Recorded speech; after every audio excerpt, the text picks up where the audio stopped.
My parents ignored me my whole life, but at my sister's celebration, I did something that left them speechless. I always knew life wasn't fair, but nothing quite drove the point home like watching my sister glide through med school debt-free while I was drowning in student loans. Lily and I had always been compared, ever since we were kids. The smart one, the ambitious one, the responsible one. It depended on the day, but one thing was always clear.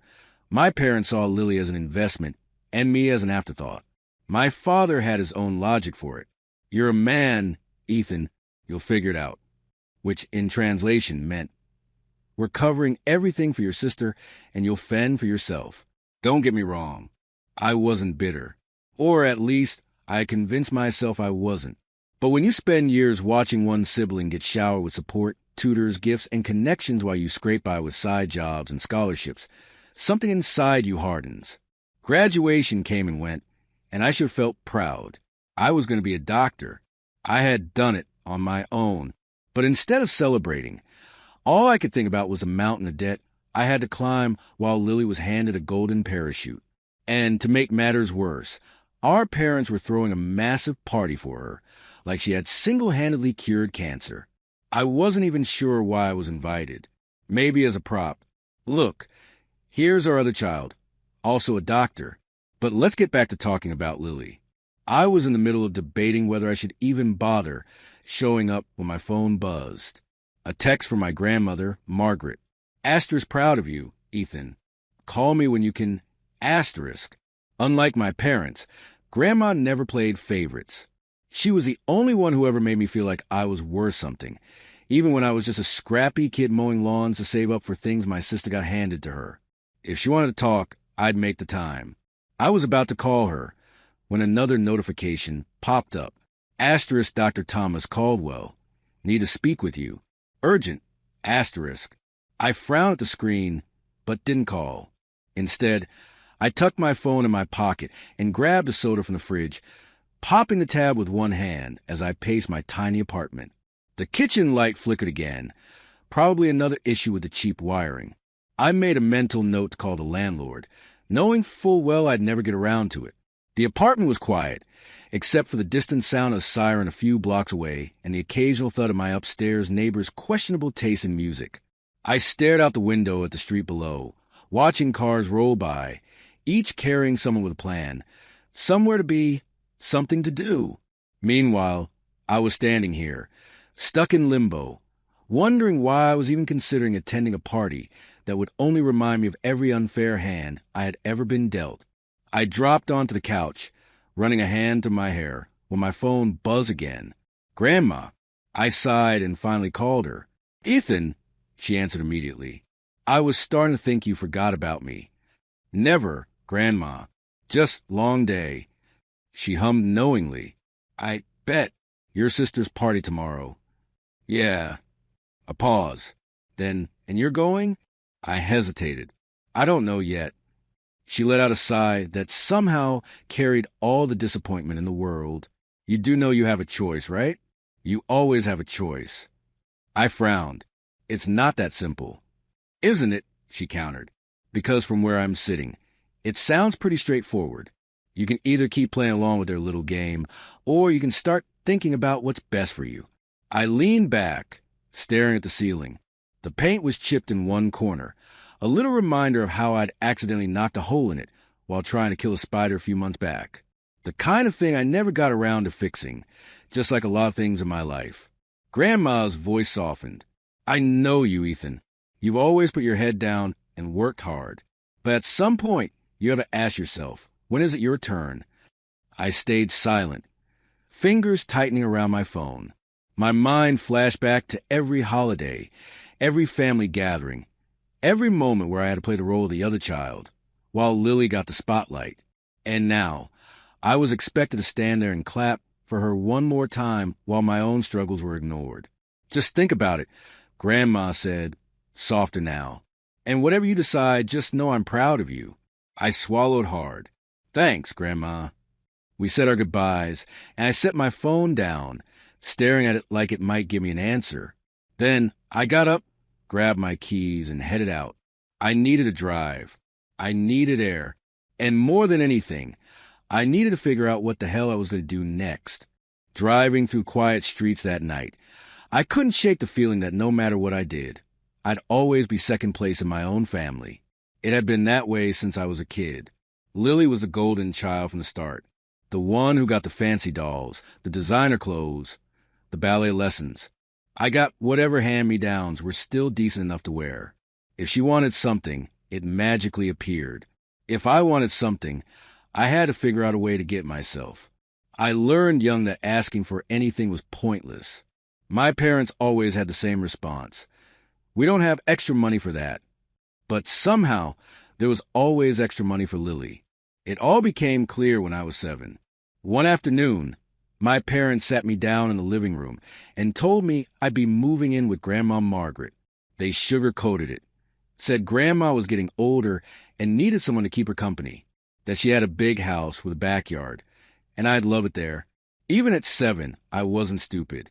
I saw the way they avoided my eyes, how they kept glancing at each other like they were waiting for me to cry or throw a fit. But I didn't. I just nodded and went to pack my things. The truth was, I already felt like an outsider in my own home. I could have disappeared for hours, and no one would have noticed. My parents' world revolved around Lily, and I was just there. So, when they told me I was moving out, I knew what it really meant. I wasn't needed. I was just taking up space. But Grandma, she wanted me. Moving in with her was like stepping into a whole new world. She lived in a cozy old house on the outskirts of town, the kind with creaky floors and walls lined with bookshelves. It smelled like cinnamon and fresh baked bread, and she had this old orange tabby cat named Rufus who acted like he owned the place. For the first time in my life, I had someone who actually cared about me. She taught me how to ride a bike in her driveway, let me help her in the garden even though I mostly just dug holes. She showed up to every school event, every Little League game, every recital, even the ones I begged to skip. She never missed a thing, and she taught me that no matter how unfair life was, quitting was an option. We had a routine. Saturday mornings meant pancakes, always stacked high with way too much syrup. Sundays were for movie nights, where we'd watch old classics while she told me stories about when she was my age. She had this way of making everything feel like it was going to be okay, even when it wasn't. By the time high school rolled around, I'd learned to keep my expectations low when it came to my parents. They rarely called. When they did, it was usually about Lily, how well she was doing, how proud they were. They'd ask about my grades as an afterthought, then move on. I worked after school, saved what I could, and planned my own future. Then came senior year, college applications. Lily had already gotten into her dream school.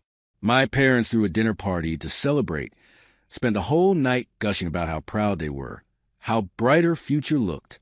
When I got accepted into the same university, I told them over breakfast. My dad barely looked up from his coffee.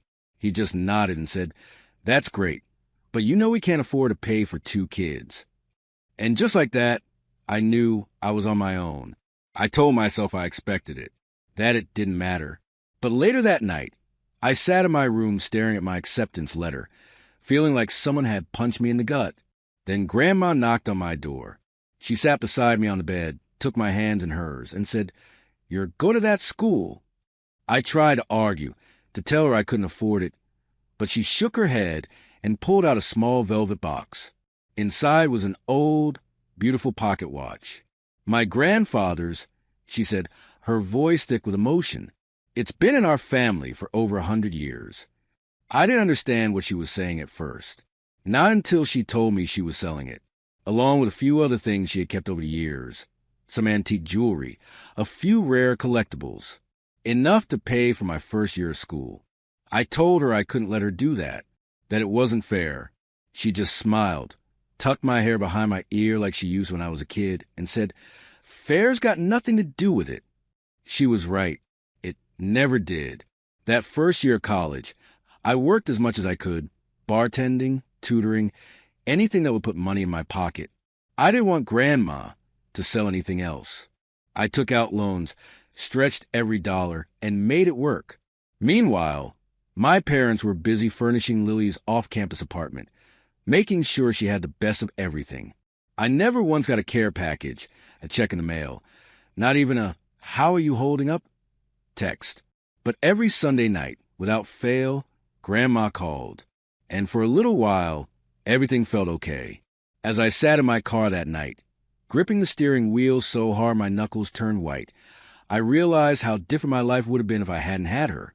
Because she was the only one who ever believed in me. The only one who ever sacrificed for me. The only one who ever loved me the way a family was supposed to. And I was the only one in our family who never got a damn thing in return. I sat in my car for what felt like an hour, staring at my phone, the screen still glowing with the last call from Grandma. My fingers hovered over the screen, hesitating before finally tapping on the missed message from Dr. Caldwell. Asterisk, need to speak with you. Urgent. Asterisk. I took a deep breath and hit call. The phone barely rang before he picked up. "Ethan," he said, his voice sharper than usual. "Glad you called. I have news.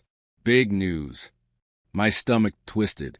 Dr. Caldwell wasn't one for exaggeration. If he said it was big, it was big. "You got it," he said. "The Rivers Fellowship."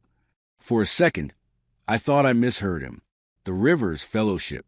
The one that only a handful of med students in the entire country received each year. The one that came with a research grant, a direct path into some of the best hospitals, and, most importantly, full debt forgiveness. I gripped the steering wheel, my pulse hammering in my ears. It didn't make sense. People spent years chasing this, networking, pulling every string they could find, and somehow I got it? Caldwell must have sensed my disbelief because he chuckled. "I knew you'd react like this. But it's real. You earned it, Ethan." My mind raced. I thought about all the nights I spent in the research lab, the hours of unpaid work, the exhaustion so deep I'd nearly fallen asleep, standing up. I thought about how Lily spent those same nights partying in Cabo or skiing in Aspen, all expenses paid by our parents. And yet, here I was. Caldwell's voice snapped me back to reality. "Listen, there's more. Tomorrow night at your sister's event, some of the key members of the fellowship committee will be there. The director of the program is making an appearance. This is an opportunity to make an impression before things go public." I rubbed my temple, feeling a dull ache start to form. "At my sister's party?" He sighed. "I know it's not ideal, but think about it. It's a room full of the right people, the kind that can set up the next 10 years of your career. We announce it there in front of them. It solidifies your place." I leaned back in my seat, staring at the cracked ceiling of my car. Of course, it had to be at Lily's event. It couldn't just be a quiet email confirmation or a meeting at the university. No, it had to be in front of my entire family, at a party meant to celebrate her success. I could already imagine the look on my parents' faces, the forced smiles, the polite applause that would barely last 3 seconds before they found a way to redirect the conversation back to Lily. And Lily?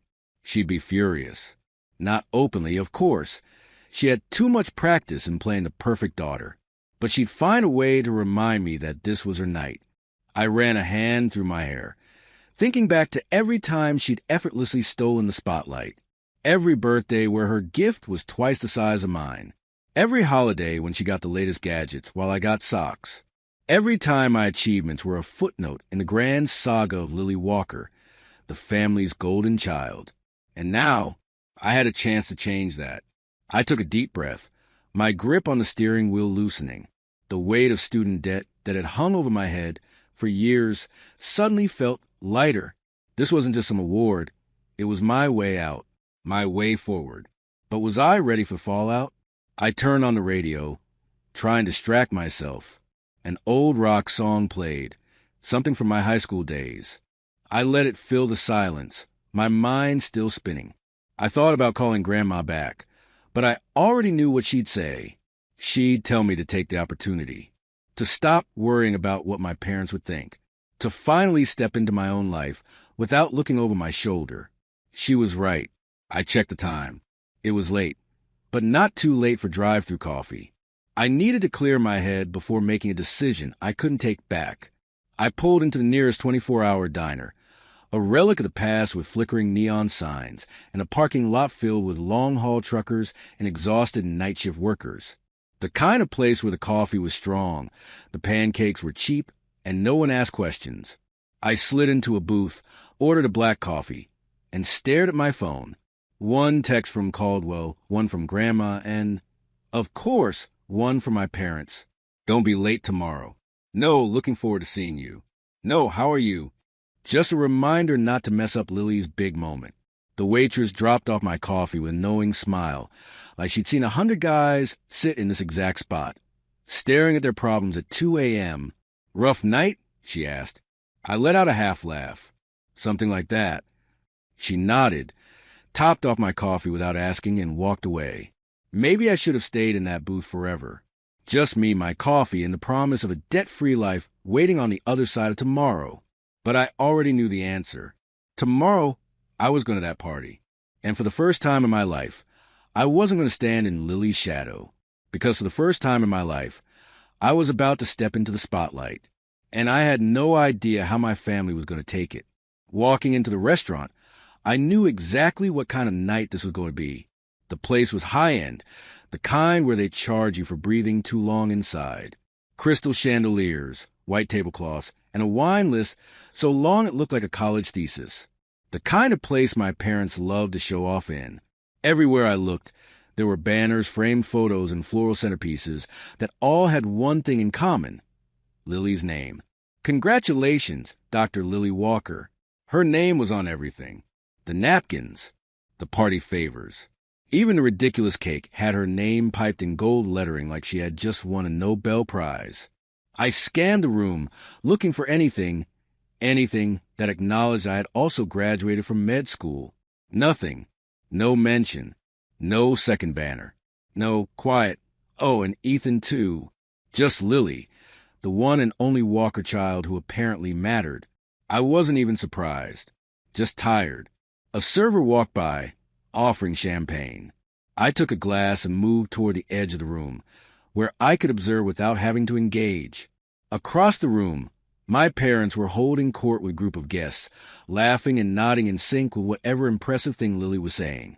She was in the middle of some exaggerated story, probably about how tough med school had been for her, conveniently leaving out the private tutors, the fully covered tuition, the fact that she never had to work a single shift in her life. Then I saw him, Dr. Stephen Graham, the director of the program Lily had applied to, the whole reason this party was really happening. Sure, my parents would say it was to celebrate her, but we all knew this was about impressing him, making sure she got that residency spot. I exhaled slowly, rolling my shoulders to shake off the tension. My parents had played this game for years. Networking, schmoozing, making sure Lily had every advantage possible. The waitstaff moved smoothly between tables, balancing silver trays like they were performing a Broadway routine. Conversations hummed around me, full of polite laughter and self-congratulation.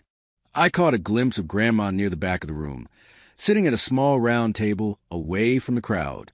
She wasn't talking to anyone, just watching. I made my way over, dodging a few guests who barely noticed me. Grandma's eyes lit up when she saw me, and for the first time that night, I felt like I actually existed. She reached for my hand and gave a squeeze. I always knew you'd get there on your own, she said softly. I just wish they'd see it too. The warmth in her voice almost made me forget where I was. Almost.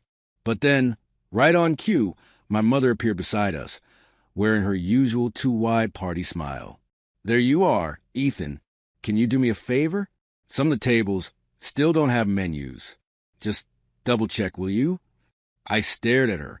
I wasn't a guest at this party. I was the help, the extra, the background character in the Lily Walker show. Grandma still held my hand. She gave a small squeeze, like she knew exactly what I was thinking. I nodded slowly, set down my untouched champagne, and turned away, because for the last time in my life, I was going to play along, and after tonight, I never would again. I took my time weaving through the room, pretending to check the neatly folded menus at every place setting. I overheard snippets of conversations. Doctors talking about their latest research, someone bragging about their summer home in the Hamptons, another guest debating which private school had the best tennis program for their 5-year-old. This was my parents' world, a place where appearances mattered more than people. A waiter passed by with a tray of appetizers, and I snagged one, a tiny, overpriced puff pastry stuffed with something that tasted vaguely like crab, but mostly just air. I spotted Lily near the center of the room, effortlessly holding court, smiling like she belonged in a magazine spread. She was dressed in a designer gown, standing in a perfect spotlight, while people practically lined up to congratulate her. Then, as if she had some sixth sense, she turned and locked eyes with me. Her smile faltered for half a second, just long enough for me to see it. The flicker of recognition, the unspoken reminder that this was her night, and I was just a guest at it. She recovered quickly, flashing her signature grin before turning back to her audience. I moved toward the bar, suddenly needing something stronger than champagne. A man in a tailored suit stood beside me, ordering a whiskey neat. He glanced over, gave me a polite nod. "You must be Lily's brother," he said, as if confirming I actually existed. I nodded. "Yeah, Ethan." "Stephen Graham," he said, extending a hand. "Your parents speak highly of Lily." Of course they did. I shook his hand, keeping my face neutral. "Yeah, she's done well." He took a sip of his drink, studying me for a moment. "And you? I hear you graduated med school, too." It was the first time anyone here had acknowledged it. I nodded. "Yeah, I did." "Impressive," he said. "What's next for you?" I hesitated, glancing at my parents across the room, still wrapped up in Lily's latest triumph. For the first time in my life, I had an answer, but tonight wasn't the night to say it. I was still at the bar, swirling the last few drops of my drink, when I noticed Lily walking toward me. She moved with her usual confidence, the kind that made people step aside, without realizing they were doing it. I braced myself, expecting the usual condescending smile, the fake warmth that came with every family event. But her expression was different. She stopped a few feet away, glancing around like she was making sure no one else was listening. Then, in a voice just low enough to be heard over the hum of conversation, she said something I never expected. "This isn't fair." I blinked. For a second, I wasn't even sure I'd heard her right. Lily didn't do self-awareness. She didn't acknowledge imbalance, especially when it worked in her favor. But she wasn't done. "We graduated together," she continued. "Same degree, same school, and yet this whole thing, it's like I'm the only one who matters." I studied her, trying to figure out if this was some kind of setup, a joke, a way to soften the inevitable reminder that this was her night. But there was no smugness, no hidden agenda in her voice. Just something that almost sounded like regret. "Why are you telling me this?" The words came out before I could stop them, not because I didn't appreciate it, but because where was this coming from? She hesitated, then let out a breath, like she'd been holding it all night. "Because it's wrong." I never really saw it before, not like this. But standing up there, listening to everyone talk like I did this all on my own, it feels off. I wanted to believe her. I really did. But years of experience told me this wasn't how things worked in our family. People didn't suddenly wake up and realize they'd spent years being the favorite child. Before I could respond, a waiter passed by, offering a tray of hors d'oeuvres. Lily grabbed a canopy without thinking, popping it into her mouth while staring at the crowd. "These things taste like cardboard," she muttered, shaking her head. That made me pause. Lily never complained about these events. She fit into them like she was made for it. But now she looked like she was seeing it all for the first time. Before I could say anything, another voice cut in. "Ethan, our mother." Of course. She was already halfway to us, her perfect party smile plastered on like she rehearsed it in the mirror. She barely spared Lily a glance before locking eyes on me. "Make sure your grandmother doesn't say anything embarrassing," she said, her voice light, almost cheerful. "This night is for Lily. The last few hours have been one thing. The years before that, another. But this was the moment I felt something snap. I stared at her, waiting for some kind of follow-up, a half-hearted acknowledgement that I was also her child, that this was also my night. But nothing came. Just another reminder that I was here to play a role, to make sure things ran smoothly for Lily while I faded into the background. Lily shifted beside me, her posture stiff. I don't think she expected that either. For a moment, silence stretched between us. I could hear the clinking of glasses, the muffled laughter from the other side of the room. The way my mother was already turning away like she expected me to nod and obey. And maybe before tonight, I thought of Grandma, sitting alone at her table, the only person who had ever really believed in me, the one who had sold her most valuable possessions just to help me get here. And now, our mother wanted me to silence her? I exhaled sharply, setting my empty glass down with a little too much force. Lily was still beside me, watching, waiting to see what I'd do. I didn't say a word. I just nodded down the rest of my drink and walked away, straight toward Dr. Caldwell. It was time. Dinner had just begun when my father stood up, tapping his glass with the edge of a fork. The room quieted almost instantly. Every conversation, every hushed whisper, died down as people turned to face him. He beamed, scanning the crowd like a proud king about to bestow honors upon his favorite subject. "We always knew Lily would be an exceptional doctor," he said, his voice ringing through the room. "From the moment she was a little girl, it was clear she had a gift. We did everything we could to support her, to give her the opportunities she deserved. And now look at her, a brilliant, accomplished young woman, ready to take on the world." The guests erupted into applause, some raising their glasses, others nodding in admiration. I sat there, watching, waiting for the inevitable. Maybe a half-hearted mention of my graduation, a forced, obligatory nod in my direction. But it never came, not even a passing comment. I felt Lily shift slightly beside me. For the first time in our lives, I think she felt it too, that invisible but undeniable line between us. She knew it was coming, and for once, she didn't seem to like it. The waitstaff moved between tables, refilling glasses, serving the next course. The air smelled of rosemary and butter, the kind of meal that cost more than I used to make in a week at my old part-time job. Conversation started back up, people murmuring about Lily's bright future, her upcoming residency, how proud my parents must be. Before the applause fully settled, another voice cut through the noise. "Actually," Dr. Caldwell said, rising to his feet, "I think we should acknowledge another incredible achievement tonight." Silence fell over the room. My father hesitated, clearly caught off guard. He didn't like being interrupted, and he definitely wasn't used to losing control of the conversation. Caldwell continued, undeterred. "Ethan Walker has just been awarded the Rivers Fellowship, one of the most prestigious honors a young medical researcher can receive. This means full funding for his research, placement in a top-tier hospital, and, perhaps most significantly, complete student loan forgiveness." The words hung in the air like a live wire. I could almost hear the collective intake of breath. The clinking of silverware stopped.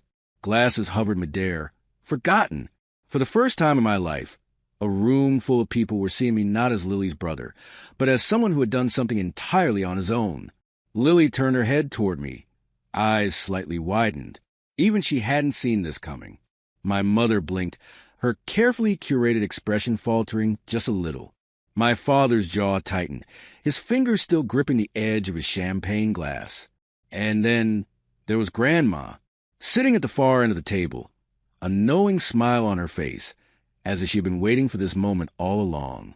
The silence stretched long enough to be uncomfortable before someone, Dr. Graham, of all people, began clapping. It was slow at first, then others joined in, hesitant but genuine. Lily exhaled, a small smile playing at the corner of her lips. She was the first to turn fully toward me, lifting her glass in my direction. A silent acknowledgement, a moment between just us. But the night wasn't over. My father set his glass down with a little too much force, the soft clink breaking through the applause. My mother, still wearing her carefully controlled expression, reached for a napkin, dabbing the corners of her lips like she needed time to process what had just happened. Around the room, people were still watching, some curious, some amused, others clearly enjoying the unexpected twist in the evening script. Then my father finally spoke.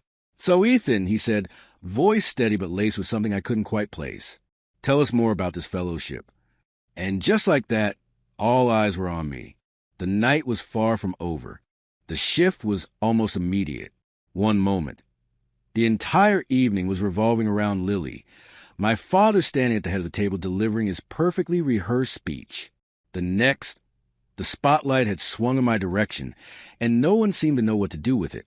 A few guests were still clapping, but now it wasn't just polite applause, it was real interest.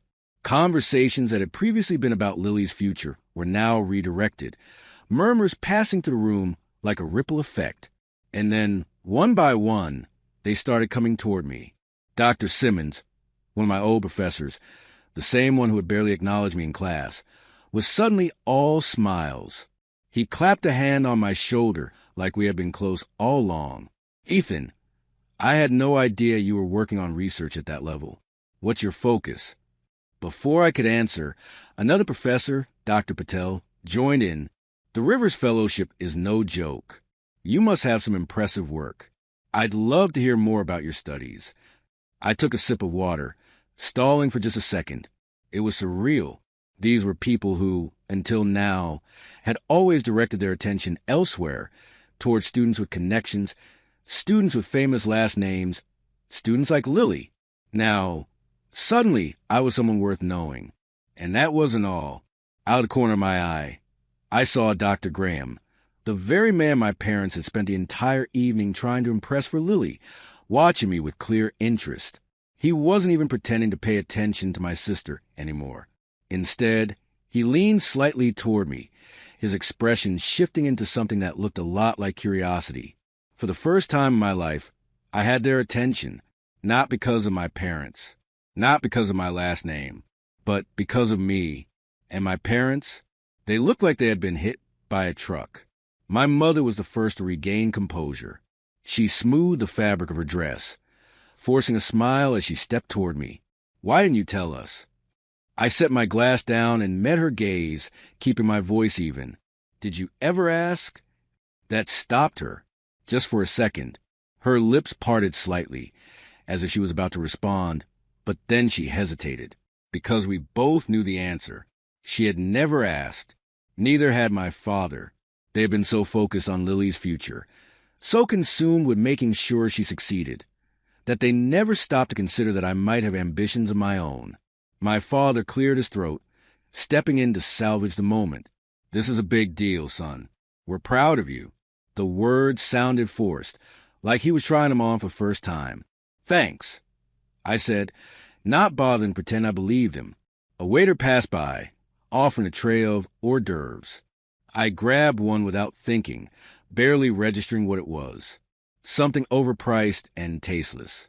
A tiny, decorative bite meant for appearances rather than sustenance. Pretty fitting for the night, really.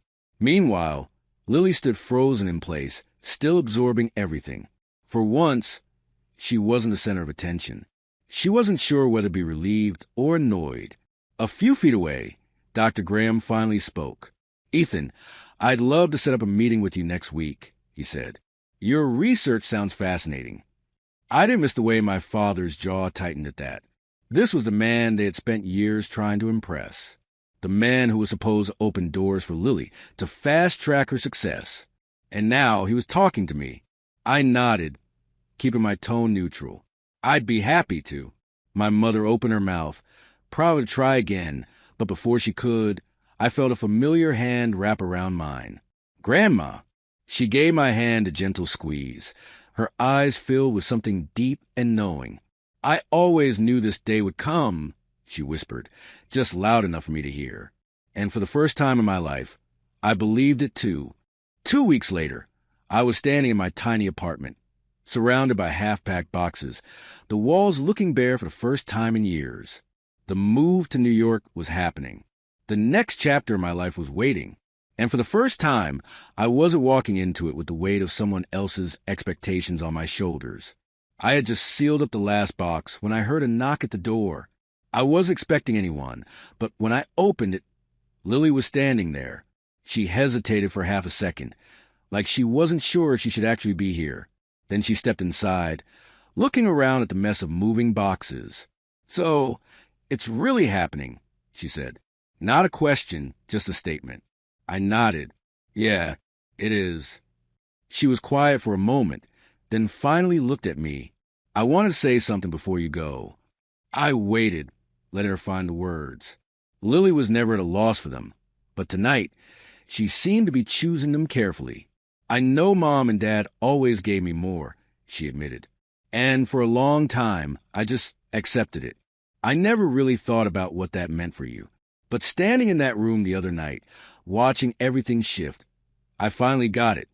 I didn't say anything. I wanted to hear the rest." She exhaled, folding her arms. "They did everything for me. And in a way, that made me weaker. I never had to fight for anything. Never had to figure things out for myself.